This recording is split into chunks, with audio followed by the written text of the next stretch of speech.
At syempre, speaking of bagong taon, mga kapuso, isa rin ba kayo sa hindi makapag-decide kung anong ihahain sa medianoche? Nako, hindi naman kailangan maging komplikado ang ating pagkasalut-saluhan dahil may sagot dyan si Lourdes Burgos ng Vegan City, Ilocos Sur. Ito ang kanyang pork and chicken adobo. Mga antila. You want to be like me? Yes, I really kayo do. eh. Oo, and I understand it. Pero, alam mo, next time, just tell me na lang you're coming kasi nagulat ako ng konti. Medyo na-freak out ako.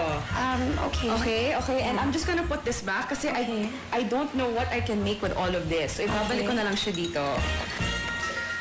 We can make, we have San Marino blue mackerel steak. I want to use the Spanish style. I have some eggs, vegetables. We can make a French omelet. A simple yet absolutely appetizing dish you can whip up anytime at home. San Marino Blue Mackerel Steak French Omelette. Here's all you need.